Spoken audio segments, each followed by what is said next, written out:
एक समय की बात है, विजयनगर साम्राज्य के राजा कृष्णदेव राय हमेशा की तरह अपने महल में बैठे हुए थे। वहां पर अनेक कलाकार अपनी प्रस्तुतियां दिखाकर राजा को खुश कर रहे थे। तभी वहां एक चरवाहा अपनी फरियाद लेकर महाराजा के पास पहुंचा। महाराजा ने चरवाहा के महल तक आने का कारण पूछा। चरवाहा अपनी समस्या बताते हुए राजा से कहता है कि हे महाराज, मैं बहुत गरीब आदमी हूँ। गांव की बकरियां चराकर मैं अपने परिवार का पालन पोषण करता हूँ। मेरे साथ बहुत गलत हुआ। मेरे एक पड़ोसी के घर की दीवार मेरे बाड़े के अंदर ढह गई। दीवार के नीचे दबने से मेरी 2 बकरियों की मौत हो गई। जब मैंने अपने पड़ोसी से मरी हुई बकरियों का हर्जाना मांगा तो उसने साफ साफ इनकार कर दिया। चरवाहे की इन्हीं बातों को लेकर तेनालीरामा खड़ा होकर महाराज से बोलते हैं कि दीवार के ढहने पर उस अकेले व्यक्ति को दोषी मानना ठीक नहीं है। तभी महाराज ने तेनालीरामा से कहा कि दीवार ढहने का अपराधी कौन है। तेनालीरामा कहते हैं कि यह तो मुझे नहीं पता, लेकिन आप मुझे थोड़े दिनों का समय दीजिए ताकि मैं अपराधी को ढूंढ सकूं। महाराज ने अपराधी को ढूंढने के लिए उचित समय दे दिया। अगले दिन तेनालीरामा चरवाहे के पड़ोसी के घर पहुंच गया। उससे पूछा कि तुमने इसकी बकरी की मरने का हर्जाना क्यों नहीं दिया। तभी वह व्यक्ति बोलता है कि मालिक, दीवार ढहने का दोषी मैं कैसे हो सकता हूँ। दोषी तो वह हुआ जिसने ये दीवार बनाई है। तेनालीरामा पूछता है कि दीवार किसने बनाई। व्यक्ति बोलता है कि दीवार मिस्त्री ने बनाई। तभी तेनालीरामा मिस्त्री के पास पहुंच जाता है और उस चरवाहे का हर्जाना मांगते हैं। मिस्त्री ने साफ साफ मना कर दिया कि भगवान, मैं इसका दोषी नहीं हूँ। दोषी तो वह है जिसने मुझे सीमेंट का मसाला बनाकर दिया।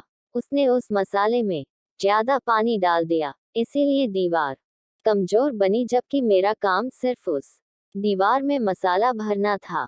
तो आप उन मजदूरों के पास जाए जिसने मुझे मसाला बना कर दिया।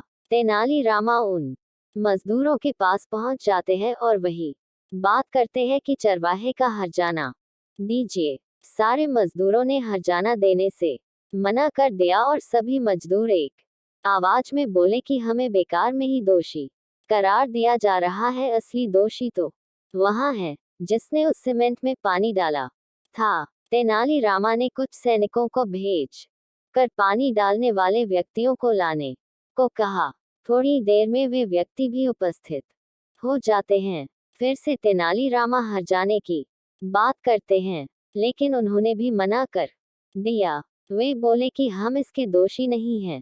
असली दोष तो उनका है जिसने मुझे मसाला मिलाने के लिए बर्तन दिया। वह बर्तन इतना बड़ा था कि उसमें पानी का अंदाजा न लगाया जा सका। तेनालीरामा उन व्यक्तियों से पूछता है कि आप लोगों को बर्तन किसने दिया। सभी लोगों ने जवाब दिया कि इस चरवाहे ने हमें बर्तन दिया। उन व्यक्तियों के इसी बात पर तेनालीरामा को अपना जवाब भी मिल गया और अपराधी भी। तेनालीरामा उस चरवाहे से कहते हैं कि असल दोषी तुम ही हो। तुमने ही उन लोगों को बड़ा बर्तन दिया जिससे वह पानी का अंदाजा ना लगा सके और मसाले में अधिक पानी डालने के कारण दीवार मजबूत ना बन सकी। इसके फलस्वरूप दीवार गिर गई। जब बात घूम फिर कर चरवाहे पर ही आ गई, तब चरवाहा बोलने लायक ना रहा। वह सिर नीचे करके दरबार से रवाना हो गया। वही दरबार में बैठे सभी दरबारी एवं मंत्री तेनालीरामा की वाहवाही करने लगे और तेनालीरामा की बुद्धि की तारीफें की। महाराज ने भी तेनालीरामा की बुद्धिमत्ता के लिए उन्हें 100 सोने की मुद्राएं उपहार में दी। कहानी की सीख।